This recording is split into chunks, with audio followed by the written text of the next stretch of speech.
আসসালামু আলাইকুম 7 days chemistry চ্যালেঞ্জের আজকে হচ্ছে প্রথম দিন। আপনি রসায়ন তেমন একটা পারেন না বা রসায়ন আপনার কাছে কঠিন লাগে। আমি 7টা দিন আপনাদের কাছ থেকে মাত্র সময় চাচ্ছি। এই 7 দিনে 7টা ক্লাস আমার করবেন। অবশ্যই এখান থেকে রসায়নকে ফিল করতে পারবেন মাই ডিয়ার স্টুডেন্ট। আজকে আমাদের আলোচ্য বিষয় হচ্ছে যোজনীর একাল সেকাল। আমার মাথায় এই প্রশ্নগুলো ঘুরতো। দেখেন আপনি, আই থিঙ্ক আমার সাথে অনেক স্টুডেন্টের মিলে যাবে যে যোজনী মনে রাখার কি কোনো সহজ কৌশল আছে স্যার? সকল মৌলের কি যোজনী হয়? আস এবং ইক যোজনী কি? যেমন এই যোজনীটা নিয়ে ছেলে মেয়েদের মাঝে ঝামেলা থাকে। সক্রিয় ও সুপ্ত যোজনী কি? পরিবর্তনশীল যোজনী কি? সর্বোচ্চ ও সর্বনিম্ন যোজনী কি? কোন যোজনীগুলো মুখস্থ রাখাটা জরুরি বা কোন যোজনীগুলো মুখস্থ রাখলে আমি রসায়নে ভালো করতে পারবো, রসায়নে উন্নতি করতে পারবো আস্তে আস্তে। মাই ডিয়ার স্টুডেন্ট, আপনি যোজনী মনে রাখার সহজ কৌশলটা আগে শিখে নেন, দেন যোজনীর টপিকগুলো নিয়ে আপনাদের সামনে একেবারে বিস্তারিত আলোচনা করছি। মাই ডিয়ার স্টুডেন্ট, আপনি প্রথমত আগে 1 থেকে 20 পর্যন্ত মৌলগুলোকে লিখে ফেলেন। এখানে 1 থেকে 20 পর্যন্ত মৌলগুলোকে আগে আমরা প্রথমত লিখে নিলাম। এবার এগুলোর মধ্য থেকে যে নিষ্ক্রিয় গ্রুপের মৌল, অর্থাৎ গ্রুপ নাম্বার 18 এর মৌল helium, neon, argon, krypton, xenon, radon, group number 18 এর মধ্যে যারা এইখানে অবস্থান করছে তাদেরকে আমরা প্রথমত একটা মিষ্টি খাওয়াবো। তারা রেজাল্ট ভালো করেছে, আগামী কালকে যেমন রেজাল্ট আসবে, তো দেখেন তারা রেজাল্ট ভালো করেছে। হিলিয়াম, তুমি একটা মিষ্টি খাও, সোনা বাবু, ওরা আমার সোনামণি, খাও একটা মিষ্টি খাও, কত ভালো রেজাল্ট করেছো, তুমি একটা মিষ্টি খাও। নিয়ন, তুমি অনেক ভালো একটা রেজাল্ট করেছো, জিপিএ 5 পেয়েছো, তুমি একটা মিষ্টি খাও। তারপর হচ্ছে আর্গন, এই যে আর্গন, তুমি দেলো স্যারের ক্লাস করছো, 7 দিনের তোমার কেমিস্ট্রি চ্যালেঞ্জ, তুমি মিষ্টি খাও, তুমি ভালো করবা, চিন্তা করে না, মিষ্টি খাও। এরপরে এদের যে মিষ্টি খাওয়ালেন আপনি, এই মিষ্টি খাওয়ানোটা আসলে যে জিরো, এই যে জিরো বসাই দেন তাদেরকে, অর্থাৎ তাদের 0 মান বসাই দিলাম, অর্থাৎ মিষ্টিটাকে একটু সুন্দর করে দেখাইলাম তাদেরকে। এবার আসেন মাই ডিয়ার স্টুডেন্ট, যে সাধারণত একটি মৌলের যোজনী 1 থেকে 4 এর মধ্যেই সীমাবদ্ধ থাকে, 1 2 3 4। তবে সালফারের 6 দেখায়, আবার নাইট্রোজেনের 3 5 দেখায়, ওটা পরের কথা। বাট আমরা যেহেতু ট্রিকের মাধ্যমে শিখছি, সাধারণত একটা মৌলের যোজনী 1 2 3 4 এর মধ্যে সীমাবদ্ধ থাকে। তো আমরা এটাকে 1 2 3 4 এভাবে পড়বো, আবার 3 2 1 রিভার্স, এটা রিভার্স, অর্থাৎ এখানে রিভার্স ঘটালেই আপনি তাদের যোজনী পেয়ে যাবেন মাই ডিয়ার স্টুডেন্ট। দেখবেন, এই যে দেখেন, অর্থাৎ আমরা যে মিষ্টি খাওয়ানো তো কমপ্লিট তাদেরকে, তাই না? এবার লিথিয়ামকে আমরা কি দিব? 1 2 3 4, তাহলে 4 হয়ে গেছে। এবার রিভার্স করেন, অর্থাৎ 3 2 1, এই যে 0 মিলে গেছে। তাহলে এখন এই যে সোডিয়াম 1 2 3 4, আবার 3 2 1, এই যে 0 মিলে গেল। এবার পটাশিয়ামের আবার 1 2। মাই ডিয়ার স্টুডেন্ট, এবার আপনি দেখেন সমস্ত মৌলগুলোর যোজনী মিলিয়ে দেখেন, আপনি পেরে যাবেন। মানে এগুলো সবগুলোর যোজনী কিন্তু মিলে গেছে। বাট এইভাবে আপনি সহজেই কিন্তু আপনার মৌলগুলো যোজনী মনে রাখতে পারেন। বাট এটা আসলে কতটা কার্যকর আমি যদি আপনাদেরকে বলি, যে এইভাবে যোজনীর শর্টকাটে অনেক ছাত্রছাত্রী মনে রাখে, ঠিক আছে, বাট এটা তাদেরকে সাময়িক আনন্দ দেয় যে হ্যাঁ আসলে তো এরকম সুন্দর করে তো বের করা যায়। এটা আপনি যদি বলেন যে এক ধরনের ট্রিক্স, বাস ওকে, নো প্রবলেম। বাট এইভাবে যোজনী মনে রেখে আপনার খুব একটা লাভ হবে বলে মনে হয় না। আমি আপনাকে সত্য কথা বলছি। কেন? তখন আমিও এই সমস্ত ট্রিক্স দেখেছি, পড়েছি, শুনেছি, বাট আমার লাইফে এগুলো ট্রিক্স অনেক বেশি কাজে লাগেনি। আর আসলে সবার লাইফে এগুলো কাজে লাগবে না ওভাবে। যোজনীকে কিভাবে মনে রাখতে হবে বা যোজনী যে আসলে কি এবং ওটাকে মনে রাখাটা কিভাবে জরুরি, সেটা পুরো ক্লাসটা দেখেন, আপনি কমপ্লিট একেবারে ভালো করে বুঝতে পারবেন। চিন্তা করেন না মাই ডিয়ার স্টুডেন্ট। আসেন আমরা তাহলে জাস্ট ট্রিক্সের মাধ্যমে মনে রাখলাম, আর কি, আর কিচ্ছু না my dear student, just tricks দিয়ে একটা মনে রাখার কৌশল এটা। এখন আসেন দেখেন, যোজনী মনে রাখার সহজ কৌশল আপনি শিখলেন। তাহলে এখন আপনার 2 নম্বর প্রশ্ন, যে সকল মৌলের কি যোজনী হয়? আমার মাথায় এই প্রশ্নটা ঘুরতো। না মাই ডিয়ার স্টুডেন্ট, পৃথিবীতে সকল মৌলের যোজনী হয় না। গ্রুপ নাম্বার 18তে যে সমস্ত মৌলগুলো ছিল, helium, neon, argon, krypton, xenon, radon, এদের সবাইকে একটা করে মিষ্টি খাওয়ালাম না? এদের মিষ্টি খাওয়ানোর কারণ কি জানেন?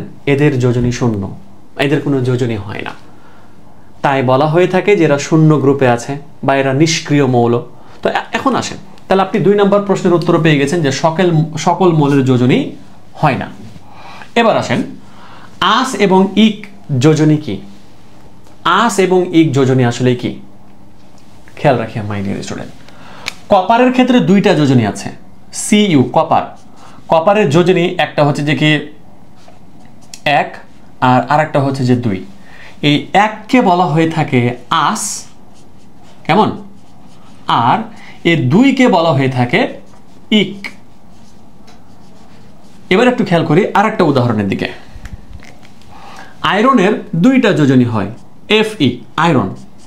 একটা হচ্ছে যে 2, যেটাকে আমরা বলি আস, আর আরেকটা হচ্ছে 3, যেটাকে আমরা বলি ইক। এখন দেখেন, তাহলে কিছু কিছু মৌল এরকম আছে, আপনাদেরকে লাস্টে চার্ট দিব, আমি যোজনীর একটা চার্ট দিব সুন্দর করে, আর পুরো ক্লাসের পিডিএফ কিন্তু আপনারা কমেন্ট বক্সে পেয়ে যাবেন, চিন্তা করিয়েন না। হ্যাঁ, দেখেন কিছু কিছু মৌল আছে যারা একাধিক যোজনী দিচ্ছে, যেমন কপার 1 দেয় আবার 2 দেয়, আয়রন কোনো সময় 2 দেয় কোনো সময় 3 দেয়। এখন দেখেন, ছোট যে যোজনী সেটাকে বলা হয় আস, বড় যেটা যোজনী সেটাকে বলা হয় ইক।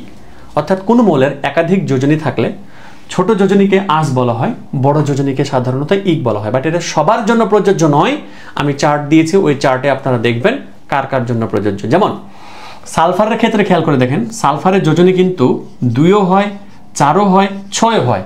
তো আমরা কোনোটাকে আস আবার কোনোটাকে ইক বলি না এখানে, মানে এটার প্রয়োজন পড়ে না। এই যে আস এবং ইক এগুলো কেন দেওয়া হয়েছে? নামকরণের ক্ষেত্রে আরো সুবিধা নিয়ে আসার জন্য। আমি আপনাদেরকে বুঝাই এবার। তাহলে আমি এখান থেকে জাস্ট এটা টপিক ক্লিয়ার করি যে আস মানে ছোট যোজনী, ইক মানে হচ্ছে বড় যোজনী। আস মানে ছোট যোজনী, ইক মানে হচ্ছে বড় যোজনী। একটু খেয়াল করে দেখেন, FeCl2 আছে, আয়রন তার যোজনী ক্লোরিনকে দিয়েছে 2, ক্লোরিন এর যোজনী 1, তো তাই এখানে 1 দেওয়ার কোনো প্রয়োজন নাই। অর্থাৎ বিক্রিয়া যখন করে তারা যোজনী আদান প্রদান করে। আয়রনের যোজনী এখানে 2 দিয়েছি আমি, আর ক্লোরিনের যোজনী 1, এখানে বসানোর দরকার নাই। এবার আয়রনের যোজনী এই জায়গাটাতে দেখেন FeCl3, অর্থাৎ আয়রনের যোজনী আমি এখানে 3 ব্যবহার করেছি। তাহলে এখানে ক্লোরিনের যোজনী 1 ছিল, 1 বসানোর দরকার নাই। অর্থাৎ আপনি চাইলে 2 ব্যবহার করতে পারেন, আবার 3ও ব্যবহার করতে পারেন, এটা নিয়ে কোনো সমস্যা নেই। অর্থাৎ আপনি যখন বিক্রিয়া ঘটাচ্ছেন তখন আপনি 2 দিয়ে করেন অথবা 3 দিয়ে করেন, এটা কোনো সমস্যা না। বাট যখন প্রশ্নতে উল্লেখ করে দিবে যে এখানে আয়রনের যোজনী 2, তখন আপনাকে 2 দিয়েই বিক্রিয়াটা দেখাতে হবে। 3 তার মানে 3 দিয়ে আপনাকে বিক্রিয়াটা দেখাতে হবে। এখন দেখেন, এই যে এই যৌগটার এখন নাম কিভাবে বলবো? আয়রনের যোজনী যখন আমরা 2 বলেছি তখন আস কথাটা থাকতে হবে। অর্থাৎ এটার নাম হচ্ছে যে এই যেটা ফেরাস ক্লোরাইড, এটার নাম হচ্ছে ফেরাস ক্লোরাইড। দেখেছেন, নামকরণের ক্ষেত্রে আস কথাটা চলে আসে, এটা হচ্ছে ফেরাস ক্লোরাইড। আর এটার নাম কি হবে জানেন? আয়রনের যোজনী 3 ব্যবহার হয়েছে, তার মানে এটা হবে ফেরিক ক্লোরাইড। এটার নাম হবে ফেরিক ক্লোরাইড। এই যেটার নাম হবে ফেরিক ক্লোরাইড। বাকিটুকু বুঝছেন? তাহলে আমরা এখান থেকে জানলাম যে আস মানে কি যোজনী আর ইক মানে কি যোজনী। আস মানে হচ্ছে যে ছোট যোজনী আর ইক মানে হচ্ছে বড় যোজনী। যখন আমরা আস যোজনী ব্যবহার করব, নামকরণের ক্ষেত্রে অবশ্যই খেয়াল রাখতে হবে যে এটা ফেরাস বা আস এই কথাটা যেন থাকে। যেমন আপনাকে যদি কপার দিয়ে আমি বলি, যেমন এই যে CuCl দিলাম, আমি CuCl দিলাম, তাহলে এটা হচ্ছে কিউপ্রাস ক্লোরাইড। আমি যদি এখন এরকম দিই, অর্থাৎ কপারের যোজনে আমি 2 ব্যবহার করব, তাহলে CuCl2 দিলাম আমি, এটা হচ্ছে কিউপ্রিক ক্লোরাইড। নামকরণের ক্ষেত্রে সুবিধা হয়। নামকরণের জন্য এই যোজনীগুলো মাস্ট খেয়াল রাখতে হবে। কার কার রয়েছে লাস্টে লিস্ট দিব আপনাদেরকে, চিন্তা করেন না। তাহলে দেখেন মাই ডিয়ার স্টুডেন্ট, এই যে আস মানে ছোট যোজনী আর ইক মানে হলো বড় যোজনী। এবার আসেন, আমরা এখন দেখব যে আপনার পরিবর্তনশীল যোজনী কি। অর্থাৎ এখানে অলরেডি উত্তর দেওয়া হয়ে গেছে। পরিবর্তনশীল যোজনী কি? কিছু কিছু মৌল দুনিয়াতে আছে যারা পরিবর্তন যোজনী দিতে পারে, যেমন কোনো সময় 1, কোনো সময় 2, কোনো সময় 2 দিয়েছে, কোনো সময় 3 দিয়েছে। কোনো সময় তারা যোজনী পরিবর্তন করে রাসায়নিক বিক্রিয়া করার সময়, তবে স্পেশালি এটা উত্তেজিত করার সময় বা তাপ দেওয়ার সময়। এটা বিজ্ঞানী হুন্ডের ইলেকট্রন বিন্যাস দিয়ে সুস্পষ্টভাবে ব্যাখ্যা করা যায়। হুন্ডের ইলেকট্রন বিন্যাস লিখে সার্চ দিলে কিন্তু হয়তো আমার একটা ভিডিও আছে, ওটা আপনি পেতে পারেন, দেখিয়েন। তো দেখেন মাই ডিয়ার স্টুডেন্ট, যে পরিবর্তনশীল যোজনী কাকে বলা হয় আপনি অলরেডি পেয়ে গেছেন। যেমন কপারের একবার 1 যোজনী হয়, একবার 2 হয়, তার মানে এর পরিবর্তনশীল যোজনী রয়েছে। তারপরে আয়রনের যোজনী 2 হয়, 3 হয়, অর্থাৎ এর পরিবর্তনশীল যোজনী রয়েছে, পরিবর্তন হয় এর যোজনী। যেমন সালফারের যোজনী আমি বললাম, যেমন সালফারের যোজনী হয় 2, কখনো 4, কখনো 6 হয়। তাহলে কিছু কিছু মৌল আছে যাদের যোজনী কি হয়, পরিবর্তন হয়, তারা দিতে পারে ওই যোজনী, তাদের ওই ক্ষমতা মহান রব্বুল আলামিন তাদেরকে দিয়েছে যে তোমরা দিতে পারবা যোজনী, ওই যোজনী দিতে পারবা। তাহলে দেখেন কেন হয় সেটা হুন্ডের ইলেকট্রন বিন্যাস ছাড়া আপনি কিন্তু বুঝতে পারবেন না। আসেন তাহলে আমরা পরিবর্তনশীল যোজনী বুঝে গেছি। এরপর হচ্ছে সর্বোচ্চ ও সর্বনিম্ন যোজনী কি। কোনো মৌলের একাধিক যোজনী থাকলে সবচেয়ে বড় যোজনীকে সর্বোচ্চ যোজনী বলে, আর সবচেয়ে ছোট যোজনীকে সর্বনিম্ন যোজনী বলা হয়। যেমন সালফারের ক্ষেত্রে সর্বোচ্চ যোজনী হচ্ছে 6, সর্বনিম্ন যোজনী হচ্ছে 2। কপারের ক্ষেত্রে সর্বোচ্চ যোজনী হচ্ছে 2, সর্বনিম্ন যোজনী হচ্ছে 1। আয়রনের ক্ষেত্রে সর্বোচ্চ যোজনী হচ্ছে 3 আর সর্বনিম্ন যোজনী হচ্ছে 2। তাহলে যাদের একাধিক যোজনী আছে তাদের ক্ষেত্রেই আপনি সর্বোচ্চ এবং সর্বনিম্ন যোজনী পাবেন মাই ডিয়ার স্টুডেন্ট। তাহলে দেখেন আমরা কি টপিক এখানে শেষ করেছি, কয়টা টপিক শেষ করে ফেলেছি দেখেন। যোজনী মনে রাখার সহজ কৌশল, তারপরে সকল মৌলের কি যোজনী হয় না, আস এবং ইক যোজনী কি, আস মানে ছোট যোজনী, ইক মানে বড় যোজনী। পরিবর্তনশীল যোজনী কি, কিছু কিছু মৌল আছে যারা কোনো সময় 1 বা কোনো সময় 2 বা বিভিন্ন সময় বিভিন্ন রকম যোজনী প্রদর্শন করে, সেই সমস্ত যোজনীগুলোকেই পরিবর্তনশীল যোজনী বলা হয়। সর্বোচ্চ ও সর্বনিম্ন যোজনী কি, একাধিক যদি যোজনী থাকে তাহলে সবচেয়ে ছোট যোজনীকে বলা হয় সর্বনিম্ন, সবচেয়ে বড় যোজনীকে বলা হয় সর্বোচ্চ। এবার এখন আসেন বাকি যে 2টা টপিক থেকে গেল, সক্রিয় যোজনী ও সুপ্ত যোজনী আসলে কি জিনিস। সক্রিয় যোজনী হচ্ছে যে একটা যৌগে যে যোজনীটা ব্যবহার হয়, একটা যৌগে কোনো মৌলের যে যোজনী ব্যবহার হয়। এবার আসুন উদাহরণে দেখেন, উদাহরণের দিকে তাকান আপনি। এই যে আয়রনের এই জায়গাটাতে মানে যে যোজনীটা ব্যবহার হয়েছে সেটা কত, 2। আয়রনের এখানে যে যোজনীটা ব্যবহার হয়েছে সেটা কত, 2। তাহলে এই যৌগটার ভেতরে আয়রনের সক্রিয় যোজনী 2। এই যৌগটার দিকে খেয়াল করে দেখেন, এই যৌগটাতে আয়রনের কত যোজনী ব্যবহার হয়েছে, 3 ব্যবহার হয়েছে। তাহলে ফেরিক ক্লোরাইডে আয়রনের সক্রিয় যোজনী হচ্ছে 3। এই যৌগটার দিকে খেয়াল করে দেখেন, এই যে কপারের যোজনী এখানে কত ব্যবহার হয়েছে, 1 আছে, মনে মনে লেখার দরকার নাই। তাহলে এটা হচ্ছে যে কি আয়রনের, অর্থাৎ 1 হচ্ছে এখানে কপারের 1 হচ্ছে সক্রিয় যোজনী। কপারের এখানে কত যোজনী ব্যবহার হয়েছে, 2। তার মানে কপারের এখানে সক্রিয় যোজনী হচ্ছে 2। আসলে যোজনী আদান প্রদান হয় রাসায়নিক বিক্রিয়া করার সময়, এই কারণে কপার ওকে পাঠিয়েছে, আবার ক্লোরিন এখানে পাঠিয়েছে, কিন্তু যার যোজনী 1 হয় সেটাকে ওটা লিখতে হয় না। এখন আসেন মাই ডিয়ার স্টুডেন্ট, সক্রিয় যোজনী বুঝে নিলেন যে কি একটি যৌগে কোনো মৌলের যে যোজনীটা ব্যবহার হয় সেটাই হচ্ছে সক্রিয় যোজনী। যেমন এখানে 3 ব্যবহার হচ্ছে, 3 হচ্ছে সক্রিয় যোজনী। তাহলে এখন সুপ্ত যোজনীটা কি, সুপ্ত মানে হচ্ছে লুকায়িত, সুপ্ত মানে লুকায়িত। এখন এই যৌগটাতে আয়রনের মনে করেন যে আপনি সুপ্ত যোজনী বের করবেন, আয়রনের সুপ্ত যোজনী বের করবেন। আয়রনের সর্বোচ্চ যোজনী কত একটু আগে দেখলেন, এই যে আয়রনের সর্বোচ্চ যোজনী হচ্ছে 3। সর্বোচ্চটা থেকে সক্রিয়টা বিয়োগ করে দেন, কত পাইলেন আপনি, 1 পেলেন। তাহলে এই 1 হচ্ছে সুপ্ত যোজনী। সুপ্ত যোজনী মানে লুকায়িত যোজনী, অর্থাৎ সর্বোচ্চ যোজনী থেকে আয়রনের এখানে সর্বোচ্চ যোজনী আমরা জানি যে 3 আর এখানে ব্যবহার হয়েছে 2। তাহলে যে সর্বোচ্চটা থেকে ব্যবহৃতটা আমরা বিয়োগ করে যেটা পাবো সেটাই হচ্ছে সুপ্ত যোজনী। এই জায়গাটার দিকে খেয়াল করে দেখেন, এইখানে আয়রনের ক্ষেত্রে আমরা তো এটা বলেই ফেলেছি অলরেডি যে আয়রনের সর্বোচ্চ যোজনী হচ্ছে 3, এই জায়গাতে ব্যবহৃত হয়েছে আবার 3। সর্বোচ্চ থেকে সক্রিয় বাদ, তার মানে আমরা যেটা পাবো সেটা হচ্ছে সুপ্ত যোজনী। তাহলে ফেরাস ক্লোরাইডে আয়রনের সক্রিয় যোজনী হচ্ছে যে 2 আর সুপ্ত যোজনী হচ্ছে যে কি 1। ফেরিক ক্লোরাইডে আয়রনের সক্রিয় যোজনী হচ্ছে 3 এবং সুপ্ত যোজনী হচ্ছে 0 0 0 মাই ডিয়ার স্টুডেন্ট। তাহলে দেখেন সক্রিয় যোজনী এবং সুপ্ত যোজনীর কাহিনী এখান থেকে একটু ক্লিয়ার করার চেষ্টা করি। CuCl আছে, তাহলে কপার তার 1 যোজনী ব্যবহার করেছে, তাহলে কপারের সর্বোচ্চ যোজনী হয় 2 আর এখানে ব্যবহৃত হয়েছে 1। তাহলে 2 থেকে 1 বাদ দিলে কত হবে, 1 হবে। তার মানে এই জায়গাটাতে কপারের সক্রিয় যোজনী হচ্ছে 1 কিন্তু সুপ্ত যোজনী আমরা পেয়ে গেলাম আবার 1। এবার এই জায়গাটার কথা যদি আমি চিন্তা করি, তাহলে কপার তার যোজনী ব্যবহার করেছে কত? 2 ব্যবহার করেছে।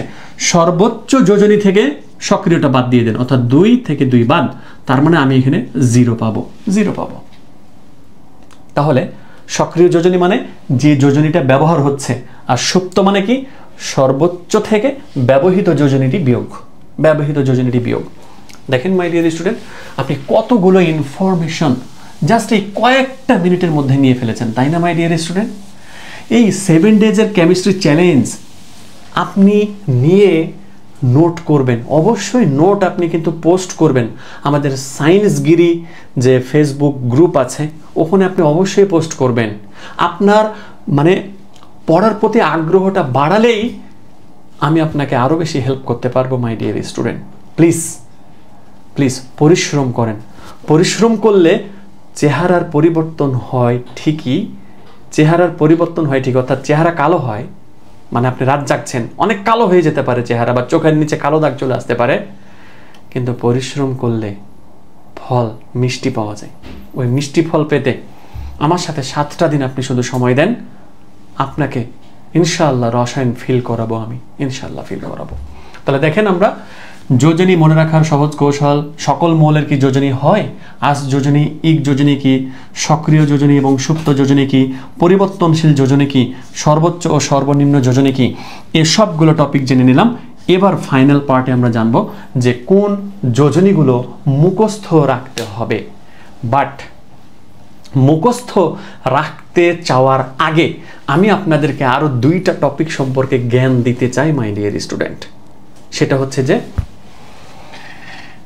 1 নম্বর যেটা, সেটা হচ্ছে যে কি, বোর পরমাণু মডেল অনুযায়ী ইলেকট্রন বিন্যাস যেটা আমরা করি, সেই ইলেকট্রন বিন্যাস থেকে আপনি প্রত্যেকটা মৌলের যোজনী ব্যাখ্যা করে ফেলতে পারবেন। বোর পরমাণু মডেল অনুযায়ী প্রথম শক্তি স্তরে সর্বোচ্চ 2টি ইলেকট্রন থাকতে পারে, দ্বিতীয় শক্তি স্তরে সর্বোচ্চ 8টি ইলেকট্রন থাকতে পারে, তৃতীয় শক্তি স্তরে সর্বোচ্চ 18টি ইলেকট্রন থাকতে পারে, চতুর্থ শক্তি স্তরে সর্বোচ্চ 32টি ইলেকট্রন থাকতে পারে। কেন শেখাচ্ছি এগুলো জানেন? আমি এগুলো মানে পড়িয়েছি ওই কারণে। এবার দেখেন মাই ডিয়ার স্টুডেন্ট, এটা হচ্ছে বোর পরমাণু মডেল অনুযায়ী ইলেকট্রন বিন্যাস। এখন ইলেকট্রন বিন্যাস আমি কার ইলেকট্রন বিন্যাস করব সেটাই তো এখন জানার দরকার, তাই না? সেটা হচ্ছে এইটা মাই ডিয়ার স্টুডেন্ট। দেখেন আমরা 1 থেকে ন্যূনতম 40 পর্যন্ত পারমাণবিক সংখ্যা মুখস্থ রাখবো, ন্যূনতম 1 থেকে 40 পর্যন্ত। দেখেন যেমন হাইড্রোজেনের পারমাণবিক সংখ্যা 1, পারমাণবিক ভর যেটা সেটাও কিন্তু 1। হিলিয়ামের পারমাণবিক সংখ্যা 2, এর পারমাণবিক ভর হচ্ছে 4। এভাবে এক যে ভালো করে 1 থেকে 40 পর্যন্ত আপনি মুখস্থ করবেন। পারমাণবিক সংখ্যা তো সিরিয়াল অনুযায়ী হয়ে যায়, আর পারমাণবিক ভরও 1 থেকে 40 পর্যন্ত আপনাকে মুখস্থ করতে হবে। পারমাণবিক ভর 1 থেকে 40 পর্যন্ত মুখস্থ এইভাবে করতে পারেন যে 1, 4, 7, 9, 11, 12, 14, 16, 19, 20, 23, 24, 27। ধরেন যে আপনাকে বললাম আমি যে কার্বনের পারমাণবিক ভর কত। দেখেন মাই ডিয়ার, কার্বনের পারমাণবিক ভর কত আমি আপনাকে বললাম। কার্বনের পারমাণবিক ভর কত? তাহলে কার্বনের পারমাণবিক সংখ্যা কত? 6 না? Hydrogen, helium, lithium, beryllium, boron, carbon 6 তো নাকি? তাহলে এখন এই 6 পর্যন্ত এভাবে এটা মুখস্থ রেখে দেন যে কি 1, 4, 7, 9, 11, 12। তাহলে যে 6 নাম্বার এসে 12 পড়ে গেল, তার মানে 12 হচ্ছে কার্বনের পারমাণবিক ভর। এবার অক্সিজেন যেমন দেখেন মাই ডিয়ার স্টুডেন্ট, অক্সিজেনের হচ্ছে কত? 8। Hydrogen, helium, lithium, beryllium, boron, carbon, nitrogen, oxygen, oxygen হচ্ছে 8।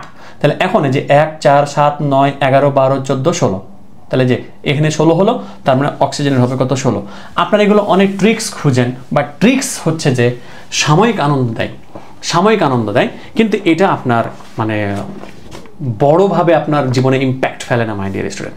ট্রিক্স আপনার জীবনে খুব বড়ভাবে ইম্প্যাক্ট ফেলে না, তবে হ্যাঁ ট্রিক্স জানতে পারেন আপনি, এটা নিয়ে আমার কোনো আর কি আপত্তি নাই, আমার তো আপত্তি নাই এখানে। বাট আমি আপনাকে বলবো জেনুইনভাবে আপনি ফিল করতে চাইলে এগুলো মুখস্থ মাস্ট করতে হবে।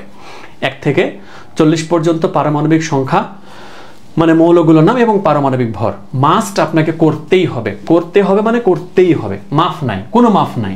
এবার আসেন তো এখন আমি যদি ইলেকট্রন বিন্যাস করি, ইলেকট্রন বিন্যাস মানে হচ্ছে যে কি আপনার হাইড্রোজেনের পারমাণবিক সংখ্যা 1, তার মানে তার মধ্যে ইলেকট্রনও 1টা আছে। হিলিয়ামের পারমাণবিক সংখ্যা 2, তার মানে তার মধ্যে ইলেকট্রনও 2টা আছে।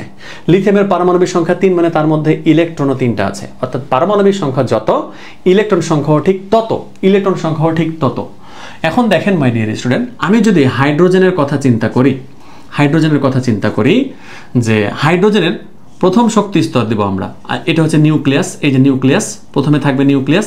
এবার হাইড্রোজেনের পারমাণবিক সংখ্যা হচ্ছে কত? 1। তাহলে অবশ্যই তার ইলেকট্রন সংখ্যাও 1। যে কোনো জায়গাতে আপনি একটা ইলেকট্রন দিয়ে দেন, যে কোনো জায়গাতে একটা ইলেকট্রন দিয়ে দিলেন। এবার কোনো মৌলের সর্বশেষ শক্তি স্তরে 1টি 2টি বা 3টি ইলেকট্রন থাকলে সাধারণত তারা ইলেকট্রন সেটা ত্যাগ করে দিতে চায়, কোনো মৌলের সর্বশেষ শক্তি স্তরে 1টি 2টি বা 3টি ইলেকট্রন যদি থাকে তাহলে তারা সাধারণত ইলেকট্রন ত্যাগ করে দিতে চায়। এবার যত সংখ্যক ইলেকট্রন ত্যাগ করে দিতে চায় সেটাই তার যোজনী মাই ডিয়ার স্টুডেন্ট। এবার আসেন হাইড্রোজেন আর হিলিয়ামের আমি একটু দেখাই। হিলিয়ামের পারমাণবিক সংখ্যা 2, তাই তো? তাহলে তার প্রথম শক্তি স্তরে 2টা ইলেকট্রন থেকে যাবে, যেহেতু প্রথম শক্তি স্তরে সর্বোচ্চ 2টা খাইতে পারে। তাহলে যে হিলিয়াম এর সর্বশেষ শক্তি স্তরে 2টা আছে, কিন্তু হিলিয়ামের যোজনী আবার 2 নয়, কিন্তু হিলিয়াম হচ্ছে নিষ্ক্রিয় মৌল, অর্থাৎ সে গ্রুপ নাম্বার 18তে অবস্থান করে। গ্রুপ নাম্বার 18তে যারা অবস্থান করে তারা হচ্ছে সবাই নিষ্ক্রিয়।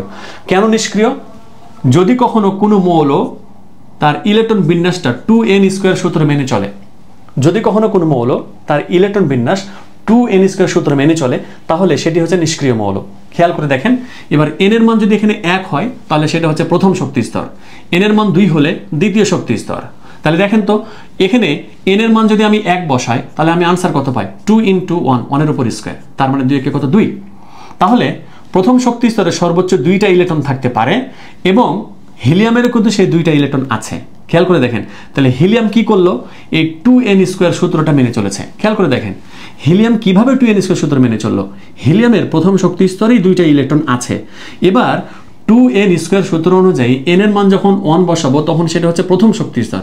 প্রথম শক্তি স্তরে যদি 2টি ইলেকট্রনই সর্বোচ্চ থাকতে পারে আর কোনো মৌল যদি সেটা মেনে চলে তাহলে সেটা অবশ্যই নিষ্ক্রিয় মৌল। আপনি এখন আপনার হিলিয়ামের পরে নিয়নেরটা একবারই করে ফেলেন। নিয়নের যেমন হচ্ছে 10, তাই না? নিয়নের 10, যার প্রথম শক্তি স্তরে 2টা ইলেকট্রন থাকবে এবং দ্বিতীয় শক্তি স্তরে 8টা থাকবে, 1 2, যে কোনো জায়গাতে 8টা আপনি এখানে বসিয়ে দেন। এই যে কোনো 8টা বসিয়ে দিলেন আপনি। তাহলে খেয়াল করে দেখেন দ্বিতীয় শক্তি স্তরে কয়টা আছে? 8টা আছে। আপনি এবার n এর মান 2 বসান এখানে, এই যে 2n², তো n এর মান 2 বসান, তাহলে 2 দুগুণে কত হবে? 4, 4 দুগুণে কত? 8 পাবেন। তার মানে নিয়নও হচ্ছে একটা নিষ্ক্রিয় মৌল। 2n² অনুযায়ী যে সূত্রটা, মানে যে মৌলটাই মেনে চলবে তার ইলেকট্রন বিন্যাস, সেটা হচ্ছে নিষ্ক্রিয় মৌল। এখন আসেন হাইড্রোজেন আর হিলিয়াম এর কথা আমরা ছাড়লাম, এবার লিথিয়ামের কথা আসেন। তাহলে হিলিয়াম নিষ্ক্রিয় মৌল, তাই তার যোজনী শূন্য, সে কিন্তু 2টা ইলেকট্রন থাকলেও সেটা ত্যাগ করবে না। হাইড্রোজেনও সাধারণত ত্যাগ করতে চায় না, তবে মাঝে মধ্যে ত্যাগ করাতে হয় জোর করে। তবে আমরা খেয়াল রাখি যে হাইড্রোজেনের সর্বশেষ শক্তি স্তরে 1টা ইলেকট্রন আছে, তার মানে সে তার ইলেকট্রনটা ত্যাগ করে দিতে চাইবে। তাহলে ওইটাই হচ্ছে তার যোজনী। এবার আসেন লিথিয়ামের কথাতে আমরা চিন্তা করি। লিথিয়ামের পারমাণবিক সংখ্যা 3, তাহলে যার প্রথম শক্তি স্তরে 2টা ইলেকট্রন থাকে এবং দ্বিতীয় শক্তি স্তরে 1টা ইলেকট্রন থাকে, তাহলে যে এই 1টা ইলেকট্রন সে কি করে দিতে চাইবে? ত্যাগ করে দিতে চাইবে। তাহলে তার যোজনীয় কত হয়ে যাবে? 1 হয়ে যাবে। লিথিয়ামের পরে যদি আপনি বেরিলিয়ামের কথা চিন্তা করেন, বেরিলিয়ামের পারমাণবিক সংখ্যা 4, তাহলে তার প্রথম শক্তি স্তরে 2টা থাকবে এবং দ্বিতীয় শক্তি স্তরে 2টা থাকবে, তাহলে এই 2টা ইলেকট্রন সে কি করে দিবে? ত্যাগ করে দিতে চাইবে। তাহলে তার যোজনী কত হয়ে যাবে? 2 হয়ে যাবে। বেরিলিয়ামের পরে বোরন, তাহলে বোরনের সর্বশেষ শক্তি স্তরে তখন কয়টা থাকবে? 3টা থাকবে না? তাহলে 3টাই সেই ইলেকট্রন ত্যাগ করে দিতে চাইবে, অর্থাৎ তার যোজনীয় হয়ে যাবে কত? 3 হয়ে যাবে মাই ডিয়ার স্টুডেন্ট। অর্থাৎ কোন একটা মৌল তার সর্বশেষ শক্তি স্তর থেকে কিন্তু সর্বোচ্চ 3টা পর্যন্ত ইলেকট্রন ত্যাগ করতে পারে, সর্বোচ্চ 3টা ইলেকট্রন পর্যন্ত ত্যাগ করতে পারে। তাহলে যত সংখ্যকই সে ত্যাগ করতে পারবে সেটাই হচ্ছে তার যোজনী, সেই নাম্বারটাই হচ্ছে তার যোজনী, তাহলে অবশ্যই বেরিলিয়ামের যোজনী আপনি কত বলতে পারবেন? 3 বলতে পারবেন। এবার বোরনের ক্ষেত্রে খেয়াল করে দেখেন মাই ডিয়ার স্টুডেন্ট, বোরনের প্রথম শক্তি স্তরে থাকে 2টা, যেহেতু বোরনের হচ্ছে 5, বোরনের তো করে ফেলেছে আমরা, তাই না? বোরনের পর হচ্ছে কার্বন থাকে। কার্বন হচ্ছে পারমাণবিক সংখ্যা 6, যার প্রথম শক্তি স্তরে 2টা ইলেকট্রন এবং দ্বিতীয় শক্তি স্তরে 4টা ইলেকট্রন থাকে। যখন 4টা ইলেকট্রন থাকে তখন সে কিন্তু ত্যাগ করে না, তখন 4টা ইলেকট্রন কি করতে চায় জানেন? শেয়ার করতে চায়। যদি কখনো কোনো মৌলের সর্বশেষ শক্তি স্তরে 4টা ইলেকট্রন হয়ে যায় তাহলে সে আর ইলেকট্রন ত্যাগ করবে না, আবার গ্রহণও করবে না, বরং সে শেয়ার করতে চায়। শেয়ার করার বিষয়টা কি স্যার? যেমন ধরেন যে আমরা ছোটকালে ওই যে ফুটবল কিনতাম, ধরেন যে 500 টাকা দিয়ে, ওর কাছে 10 টাকা, ওর কাছে 20 টাকা, ওর কাছে 50 টাকা, সবাই বলতে পারতো যে কি এটা আমার ফুটবল। অর্থাৎ সবাই মিলে শেয়ারে আমরা কিনেছি। অর্থাৎ ইলেকট্রন 3টা পর্যন্ত যদি থাকে তাহলে সে ত্যাগ করতে পারে, 4টা হয়ে গেলে ত্যাগও করতে পারে না, গ্রহণও করতে পারে না, বরং সে শেয়ার করে, কারো কাছ থেকে সে শেয়ার করে। এবার যদি 5টা হয়, 5টা হলে 3টা খাইতে পারবে। সর্বশেষ শক্তি স্তরে 8টা করতে চায়, সাধারণত সকল মৌল সর্বশেষ শক্তি স্তরে 8টা করতে চায়, সবাই 8টা করতে চায়। তাহলে যদি 5টা থাকে সর্বশেষ শক্তি স্তরে, তাহলে কয়টা খাবে সে? 3টা খাবে, তখন তার যোজনী 3 হয়ে যাবে। যদি সর্বশেষ শক্তি স্তরে 6টা থাকে, তাহলে 8টা করার জন্য সে কয়টা খাবে? 2টা খাবে, তাহলে তার যোজনী 2 হয়ে যাবে। সর্বশেষ শক্তি স্তরে 7টা আছে, তাহলে 8টা করার জন্য কয়টা খাবে? 1টা খাবে, তাহলে তার যোজনী হয়ে যাবে তখন 1। তার মানে আমরা এখান থেকে কি বুঝলাম? কোন মৌলের সর্বশেষ শক্তি স্তরে 1টি, 2টি বা 3টি ইলেকট্রন থাকলে তারা সাধারণত ইলেকট্রন ত্যাগ করে দেয়, আর যত সংখ্যক ইলেকট্রন ত্যাগ করবে সেটাই হচ্ছে তার যোজনী। এবার সর্বশেষ শক্তি স্তরে যদি 4টি ইলেকট্রন থাকে, তাহলে সে ত্যাগও করে না, গ্রহণও করে না, বরং সে শেয়ার করে। তাহলে যত সংখ্যক শেয়ার করবে সেটাও কিন্তু তার যোজনী। তাহলে কার্বন কিন্তু 4টা শেয়ার করতে পারবে, তাই কার্বনের যোজনী আপনি কত বলতে পারবেন? 4 বলতে পারবেন। এবার কার্বনের পরে কে ছিল? নাইট্রোজেন। নাইট্রোজেনের দিকে আমরা আসি, যার প্রথম শক্তি স্তরে 2টা ইলেকট্রন আছে এবং দ্বিতীয় শক্তি স্তরে আছে কতটি? 5টা ইলেকট্রন আছে। তাহলে দ্বিতীয় শক্তি স্তরে 8টা করার জন্য সে কয়টা খাবে? 3টা খাবে। ওই কারণে নাইট্রোজেনের যোজনী কত হবে? 3 হবে মাই ডিয়ার স্টুডেন্ট, 3 হবে। তাহলে দেখেছেন, যত সংখ্যক ত্যাগ করে সেটা তার যোজনী, যত সংখ্যক গ্রহণ করছে সেটাও তার যোজনী, আবার যত সংখ্যক শেয়ার করছে সেটাও তার যোজনী। তাহলে তো আমরা এভাবেই বলতে পারবো যে কোনো মৌল তার সর্বশেষ শক্তি স্তর থেকে যত সংখ্যক ইলেকট্রন ত্যাগ করে, গ্রহণ করে বা শেয়ার করে, সেই সংখ্যাকে ওই মৌলের যোজনী বলা হয়। বলা যাবে, কোনো সমস্যা নেই, কোনো ভেজাল নাই মাই ডিয়ার স্টুডেন্ট, বলা যাবে, সমস্যা নেই। তাহলে দেখেন, আপনি বোর পরমাণু মডেল দিয়ে 1 থেকে 20 পর্যন্ত না, আপনি 1 থেকে 30 পর্যন্ত প্রায় সকল মৌলের কি করতে পারবেন? আপনি যোজনী বের করে ফেলতে পারবেন, এই যে সিস্টেমেটিক্যালি বের করে ফেলতে পারবেন। বাট আমি আপনাদেরকে যে চার্ট দিতে চেয়েছিলাম সেই চার্ট এখন শো করতে যাচ্ছি, চলে। ওই চার্ট যদি আপনি করে ফেলেন না মাই ডিয়ার স্টুডেন্ট, আমি আপনাকে বলছি, শুনেন, আপনি রাজত্ব করবেন। আপনি ফার্স্ট ডে, প্রথম দিনেই যদি যোজনীর চার্ট সহ মুখস্থ করে ফেলতে পারেন, আপনি একেবারে কি করে ফেলবেন জানেন? একেবারে মানে মাস্তি করে ফেলবেন একেবারে। যোজনীর চার্ট আসেন, যোজনীর চার্ট কি? এটা হচ্ছে যে রসায়নের আপনি বলতে পারেন একটা প্রাণ কেন্দ্রর, মানে নিউক্লিয়াস যেমন বলা হয় না যে প্রাণ, মানে কোষের প্রাণ কেন্দ্রকে নিউক্লিয়াস বলা হয় না মাই ডিয়ার স্টুডেন্ট? তো আমি যেটা বলি, দেখেন, থামেন গো, এই যে দেখেন, নিউক্লিয়াস কার প্রাণ? কোষের প্রাণ। রসায়নের প্রাণ কে জানেন? যোজনী। অর্থাৎ আমি প্রাণ বলছি বলতে কি আর বারো এটা না, মানে রসায়নের মানে আসলে কেন এটাকে প্রাণ বলা হচ্ছে? যোজনী আপনাকে রাসায়নিক বিক্রিয়া কিভাবে করতে হয় সেটা শেখাবে। যোজনী আপনাকে শেখাবে রাসায়নিক বিক্রিয়া করার বহুত কৌশল। তাহলে যতগুলো রাসায়নিক বিক্রিয়া হয় যোজনীর আদান প্রদান করে হয়, আর রাসায়নিক বিক্রিয়া মানেই তো হচ্ছে রসায়ন, তাই না মাই ডিয়ার স্টুডেন্ট? রসায়নের আপনার রাসায়নিক বিক্রিয়া পারেন না বলেন, তাই না? তাই তো, এটাই তো। এবার যোজনীটা আপনি যদি মুখস্থ না করেন, আপনাকে পৃথিবীতে কোন টিচার রাসায়নিক বিক্রিয়া শিখিয়ে দিবে? পৃথিবীতে কোন টিচার আছে একজন যে আপনি যোজনী জানেন না আবার আপনাকে রাসায়নিক বিক্রিয়া শিখিয়ে দিচ্ছে? ইম্পসিবল, কখনোই সম্ভব না। তাই আপনি আজকে যে 7 ডেজের 1 নম্বর ক্লাস চলছে, এই 1 নম্বর ক্লাসে যতগুলো জিনিস পড়াবো মাস্ট আপনি কি করবেন? এগুলো নোট করবেন। দেখেন এবার, যোজনী 1 কার? স্যার 1 থেকে 118টা মৌলের সবগুলো কি দিয়েছেন? না, এগুলো সবচাইতে বহুল ব্যবহৃত মৌলর দেওয়া আছে। আমি এটা নিজের থেকে বানিয়েছি। কেন? তখন এই মৌলগুলো আপনার পুরো রসায়ন বই আপনি রিসার্চ করেন, এই মৌলগুলো সবচাইতে বেশি ব্যবহৃত হয়, আপনি আবার পরবর্তীতে স্টুডেন্ট পড়াতে গিয়ে আপনি এই চার্টটাই দিয়ে দিবেন স্টুডেন্টকে এবং বলবেন যে কি এটা আমি করাইছি, এটা আমার। এটা করিয়েন না মাই ডিয়ার স্টুডেন্ট। আমি কিন্তু এটা অনেক কষ্ট করে করেছি, আমার অভিজ্ঞতা থেকে আমি দেখেছি এটা যেটা প্রয়োজন, এটা স্টুডেন্টের দরকার। আসেন গ্রুপ, আমরা হচ্ছে যে কি 1 নাম্বার যোজনী কার? মানে 1 যোজনী কার? Hydrogen, lithium, sodium, potassium, fluorine, chlorine, bromine, copper আস, মার্কারি আস। খেয়াল করে দেখেন কপার আসের যোজনী কিন্তু 1, আর এই যে কপার ইকের যোজনী কিন্তু আবার 2। আপনাকে এভাবে ঠোঁটস্থ করে ফেলতে হবে একেবারে। Hydrogen, lithium, sodium, potassium, fluorine, chlorine, bromine, কপারাস, মার্কারিয়াস। আমি আমার স্টুডেন্টকে যখন পড়াই, মানে অফলাইনে যখন পড়াইতাম চট্টগ্রামে, আর কি আমি তো ছিলাম 2012 থেকে 2024 সাল পর্যন্ত, এখন তো রাজশাহীতে আছি, তো তাদেরকে আমি এটা ঠোঁটস্থ করাতাম একেবারে। যদি ঠোঁটস্থ না করতো আমি তাদেরকে পিটাইতাম, তখন আমি জানি যে এটা কতটা তার জন্য ইফেক্টিভ, এটা তার জীবনের রসায়নের প্রতি ভালোবাসা একেবারে পুরোটাই নিয়ে আসতে একেবারে সাহায্য করে।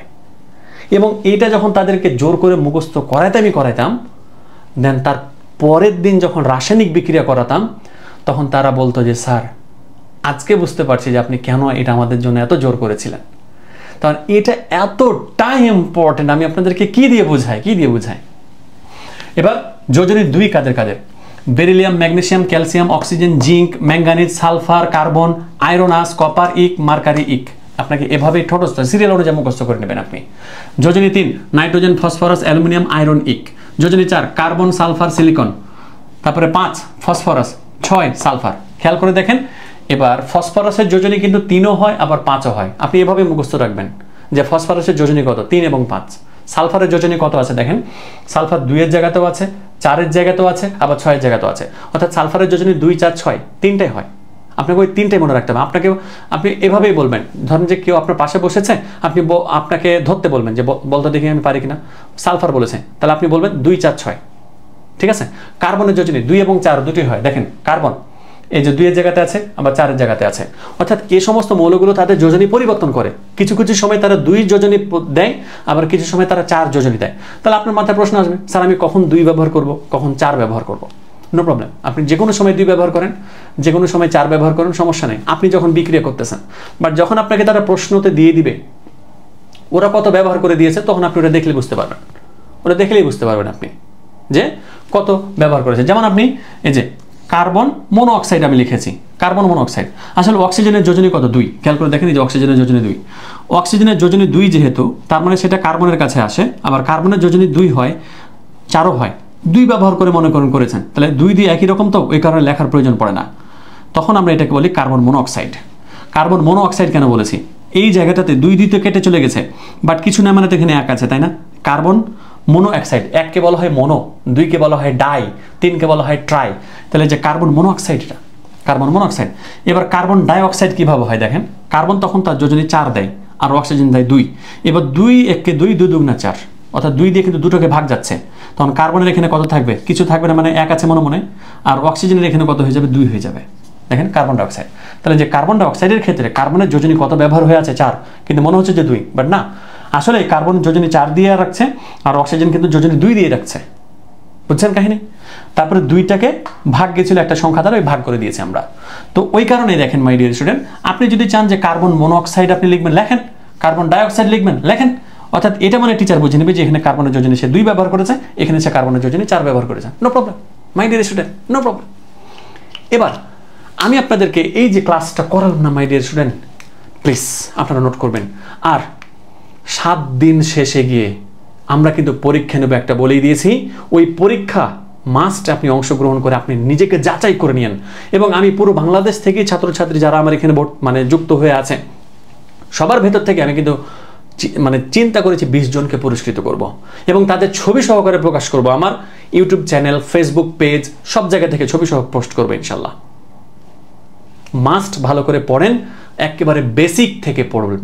আমি তো আপনাদেরকে একবারে বেসিক দিয়ে ফেলেছি মাই ডিয়ার স্টুডেন্ট, এত টেনশন করার তার কোনো প্রয়োজন নাই, তাই না? তাহলে ঠিক আছে মাই ডিয়ার স্টুডেন্ট, 1 নম্বর ক্লাস আজকে এখানে আমরা শেষ করছি।